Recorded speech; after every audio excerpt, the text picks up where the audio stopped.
Ladies and gentlemen, how you doing? How's your mama? How's your family? I hope they're doing well. I'm doing great as well. My name's Cam.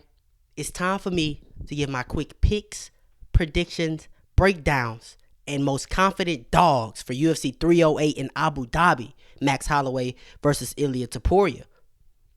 In this video, I'll foreshadow a few bets as well, but the official bets, official casual parlay always drops Friday. The casual parlay, 3-1 on YouTube. We took our first loss last week. Good thing we had two. So, 3-weekend streak plus money. That's what we do over here. Anyways, a little bit of housekeeping. Fluffy Hernandez versus Michelle Pieta. Oh my goodness. Rough night prediction-wise. I don't know my record. I don't want to know my record because I know it's not good. But casual parlay hits. We missed one, but casual parlay hits. So we all good. We keep it pushing. Fluffy absolutely melted Michelle Pieta. He didn't look like he belonged. So, yeah. I thought Michelle would get tired and be the more tired out of the two, but I didn't think he would completely gas.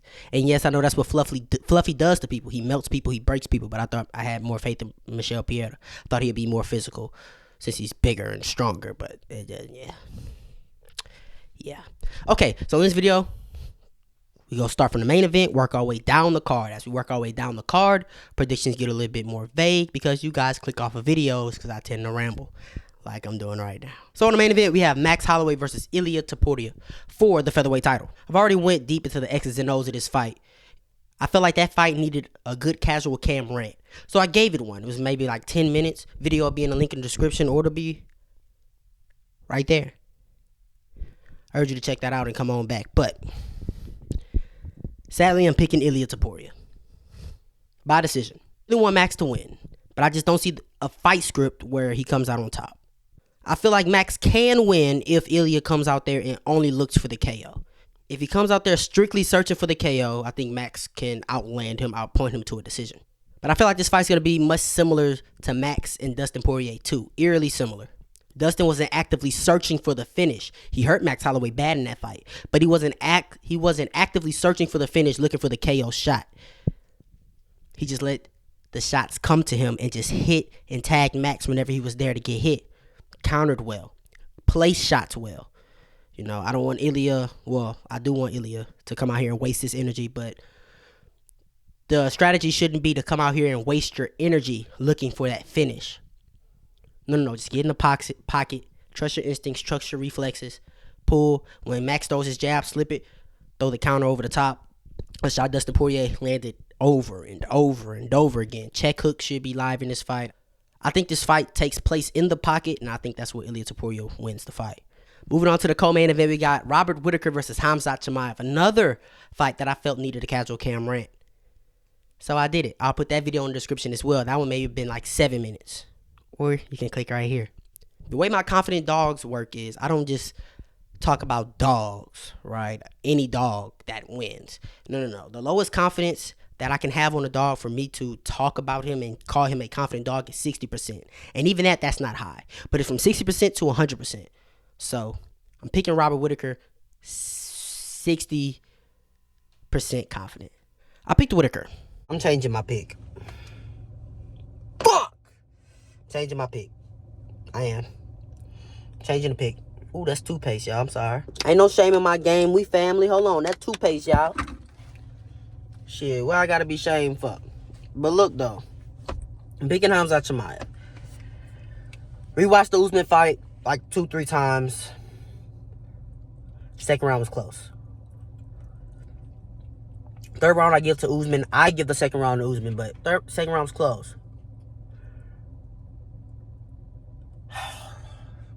Robert Whitaker's not physical enough. He's not physical enough. I'm still under the belief that if this fight makes it to the second round, Robert Whitaker's fight, chances of winning the fight increase significantly. If it makes it to the third fight, I think Robert Whitaker wins. Unless he gets 10-8'd in the first, and then it's like a weird draw situation. But, bro, DDP threw Robert Whitaker on his back like Ronda Rousey used to do them hoes in 2015. No disrespect to you ladies. Really, and DDP's the best in the world at middleweight. as we can see. And the whole he's not skilled and this and that shit don't matter apparently for him. But my point is, there's not a man on earth within 15 pounds of Khamzat Chimaev that can out-grapple him, out-scramble him, and be more physical than him. DDP can be more physical than him for longer because he can do it for longer durations. But we're not talking about DDP, we're talking about Robert Whittaker. DDP threw Robert Whittaker on his back like it was nothing, then landed the power jab and sat him down. Khamzat Chimaev Khamzat Chimaev dominated Kamaru Usman in the grappling. Kamaru Usman. Yeah, I was off the couch on 1 week notice. Kamaru Usman.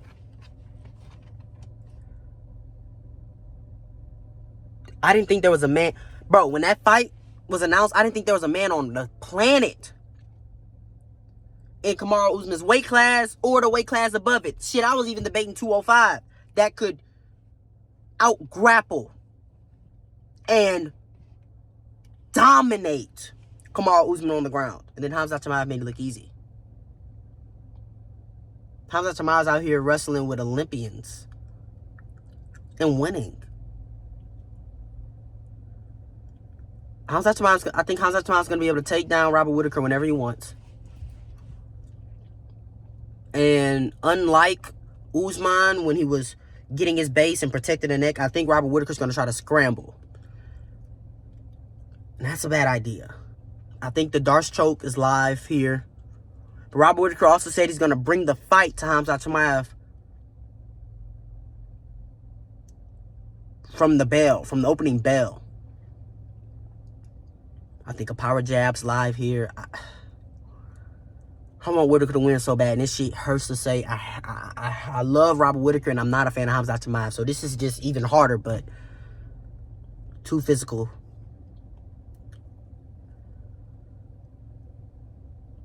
I think Khamzat Chimaev's going to finish Robert Whittaker inside of 2 rounds. And quite frankly, I think he's going to sub him in the first. Picking Khamzat Chimaev, Darce choke. Round 1.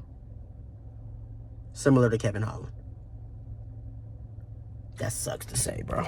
In the feature prelim, we got Lerone Murphy, featherweight Leon Edwards versus Dan Ige. The pick is Lerone Murphy. Too slick, too fast, controls distance well, engages on his terms. He also has grappling in his back pocket whenever he needs to pull it out, whether if the striking is a little too close or he needs to secure a round or if the strike is going bad. I think he'll be a little bit better everywhere than Dan. The thing that Dan does have going for him, he got that dog in him. He gonna bring the fight. So I think the over 2.5 is money here. But the pick is Lerone Murphy, featherweight Leon Edwards. Now we got Magomed Ankalaev versus Alexander Rakic. Another fight where I think one guy's gonna be a smidge better everywhere than his opponent. The pick is Magomed, but let's not sleep on Alexander Rakic. I freaking love this guy's ability. He's good everywhere. One of the only well-rounded light heavyweights in the world. Unlucky for him, he's fighting the most well-rounded light heavyweight in the world. Maybe not the most. I mean, Jan Blachowicz. No, right now it's Magomed Ankalaev. Yeah. You look at his record, you see he's coming off of 2 KOs. He's taken quite a bit of damage in those last 2 fights. But damn, how did Yuri survive that? I mean, that was a complete ass whooping. He was whooping Yuri's ass bad. Like, I thought Rakic was going to TKO him on multiple occasions. And he went for it. And he gassed, and then the tide shifted. But like Lucas said, Yuri had the Holy Ghost, bro. Like, that was a different... I've never seen a guy like that. Hands down, eating shots, literally getting rocked, and then literally shaking his head like, nah, I'm here. Hands down, inviting shots. Crazy. Crazy work from Yuri. He took a lot of damage in that fight, too, and it could have... Alex was probably going to KO him regardless. But Yuri's chin looks gone. Which is a little discouraging when you look at Alexander Rakic not being able to put him away. Magomed's going to be faster. Very slight wrestling upside. People sleep on Alexander's grappling. But he has a slight upside.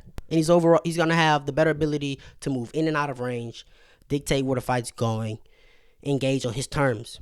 He got to watch out for those leg kicks, though. Alexander Rakic probably has the third best leg kicks in the division behind Jan Blachowicz and Alex Pereira. And if he's not careful, Alexander Rakic can shut Magomed's legs down just like Jan Blachowicz did.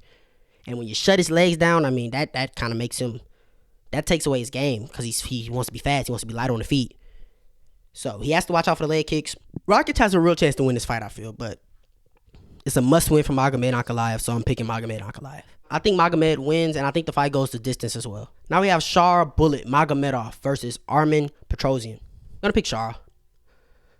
I picked against him in his last fight, and I feel like the fight was much closer than the scorecard showed. And eventually I'm going to pick against him again, but this isn't that fight that I'm going to pick against him. Fight's probably going to be on the feet. Shara's probably going to be outside. It's going to be much faster. He's going to land more. He's going to be a much better counter striker. I expect 100-plus significant strikes landed as he cruises to a decision. Yeah, he landed about 106 strikes against Mikhail Oleksiejczuk. I nailed that name. And I think he'll land probably more against Armen Petrosyan. Now we got Jeff Neal versus RDA. Jeff Neal's a dog, bro. Great come forward pressure, amazing takedown defense. Top 3 boxing in the division off the top of my head. Fortunately, his last opponents were Shavkat and Ian Gary, right? It sucks to say at this point in his opponent's career, Jeff Neal was taking a step down in competition against Rafael Dos Anjos. RDA's washed now, guys. Movement, durability, striking is all on the decline. I'll never forget what Vicente Luque did to you. I will never forgive you for that, for making me watch that. The pick is Jeff Neal, and I'm fairly confident in it. RDA's way to win this fight is Mario Batista smudging, and I don't think he's going to be able to do that to Jeff Neal. I think Jeff Neal's going to beat him up on the feet. Pretty bad, actually. Stuff takedowns and just beat him up on the feet. Mateusz Rebecki versus Mordebek Orlobai. However you say that shit. Look, Rebecki has shown in his past that he does not have the gas tank to keep. He's talented, but he doesn't have the gas tank to keep up in a 3-round fight. Like, he does not have the gas tank to uphold his abilities. I think he's a great wrestler. I think he would have the striking advantage in this fight. But his gas tank isn't big enough. Orlobai isn't going to fade, and he's probably going to build in this fight and kind of break Rebecki here and just roll him around. So, pick is Orlobai. Another pick that I'm fairly confident in. He should roll here. Now we got Abus Nurmagomedov versus Bruno Ferreira. Abus, you're banned. You're on a parlay ban list. You'll never make it off. All right. And you're not who the UFC thought you would be. And I ain't gonna lie. I feel like I'm the only one that feels this is a bad matchup for Abus. We see if an opponent comes in there against Nurmagomedov, he need to change his last name. if an opponent comes in there against Abus and imposes his will, Abus crumbles. The physicality. He crumbles. Abus is good and he has skills. He's lost to the elite of the elite. And he beats the guys who just aren't on his level. So it's hard to gauge where he is, as far as contenders. He's not a contender, but contenders. But early on, Abus is kind of a pipsqueak. He's a guy who needs to secure a takedown in that first round and build into the fight and gain confidence and, all that shit. Bruno not going for that shit. He's coming minute 1. He's marching you down. And he's about to try to put your lights out. He's about to be physical, try to impose his will. And I think that's all bad for Abus Nurmagomedov. I'm picking Bruno Ferreira by first round KO. Now, I'm not going to lie. It's going to get tricky. If that fight makes it out of the first round, it's like, uh-oh. Abus can build here. But I don't see Abus being able to withstand that physicality throughout the first 5 minutes. I think Bruno's going to offer him a way out, and I think Abus is going to take it. So I'm picking Bruno Ferreira. Now we got Kennedy Neza Poopstain versus Chris Barnett. I don't know what happened with Chris Barnett during the hurricane. I hope everything's okay. Condolences. I don't know anything about it. But this fight is shit. Fuck this fight. Kennedy's dog shit, but Chris Barnett's shorter than me. So Kenny should win, I guess. This fight's ass. Now we got Farid Basharat versus Victor Hugo. Odds are ridiculously wide for this fight, but I think Farid wins. Has cardio, elite wrestling, controlled striking. He's loose on the feet and mobile. When he secures takedown, he does not let you back up to your feet. He does a great job of controlling his opponents. If Victor turns up the heat like he wants to and tries to bomb away, then Fareed will see that, change levels, put him on his back. Very efficient with his level changes, and whenever he shoots, he's committed to it. Victor did pretty good in his UFC debut, but he was getting smushed against the cage for a little bit. And whether up or down in the fight, the Basharat bros, they do not go for it. They don't really chase finishes, whether they're up or down in the fight. But I think Fareed's much better than Javid, as we can see. And I think he can take this fight wherever it needs to go. The pick is Fareed Basharat. Now we got Ismail Nardiev. Damn. Dude versus Bruno Silva. Look. Bruno's a guy you never know what to expect. You can't trust him. But Ismail's, he's win, loss, win, loss, win. In fucking Brave FC. Though let's not forget he was in the UFC and he got the boot. He got Das booted out of the promotion. Had a career outside of the UFC. Goes 4-3 outside of the UFC. And UFC's like, yep, we got to get this guy on the Abu Dhabi card. What the fuck? Bruno. I think Bruno's going to recognize. Let's get away from the X's and O's real quick. Bruno's going to recognize, okay, they're testing me against a guy who's not UFC level to see if I'm UFC level. Bruno's career is probably on the line. Not career, but his contract. If he loses this fight, he probably is going to get cut. A lot on the line for Bruno. And I can see him having a Charles Johnson run. Almost cut and then just reel off 4 in a row. Bruno Silva's talented, man. It's just he got to get it. He just got to find it. He's been fighting high competition. Ismail's not that. Okay? He's just not that. Ismail, I can see Ismail coming. Ismail is whatever that nigga name is. Look, I can see him coming forward, trying to create a bit of chaos, but I just think it's going to be all bad for him. Bruno's fighting for his job. Can't lose that. So I'm picking Bruno Silva by decision. Now you got Rinat Fakhri. Dude, god damn it, man. I hate Saudi Arabia cards. I hate Abu Dhabi cards. Simply for the fact that I can't pronounce none of y'all nigga names. But we're going to keep it rolling. Versus Carlos Leal, whatever the nickname is. Look, short notice for Carlos. Rinat should roll here. Okay, I don't want to get into the X's and O's that much, to be honest. Carlos is not a bad fighter, though. You know, he was solid in the PFL, the B League. He's a striker with heavy hands. He'll definitely let him go. But Rinat, he'll dump him on his back, and he probably won't get up. So I'm picking Rinat. Now the first fighter tonight, we got Ibo Aslan versus Rafael. Look, bro. Rafael getting his ass whooped. Sorry as hell. 11-0. He's fought one opponent with a positive record. And that opponent was the only opponent who actually had a win on their record. And that opponent was in his retirement fight. I'm done with this shit. I'm done with the UFC putting people on cards who are 11-0, but they fought in guys with 0 wins, 4 losses, and 5 debuting fighters who have day jobs. Like, go look at his opponents. I'm done with that shit. I've seen Aslan under the big lights in the UFC cage against a decent fighter, and he finished him. So, fuck that. And I watched some tape of Rafael. He's slow, not very defensively sound, gives up ground whenever his opponent throws. Bro, he's getting KO'd. Aslan by KO. And he's only minus 122. Please let the odds be that close. He's going on the casual parlay. That's all I got for y'all. Remember, guys, make every day a productive day. Official parlay, casual parlay dropping Friday. Stay tuned for that. I love y'all. Y'all ain't got to go home, but you got to get up out of here.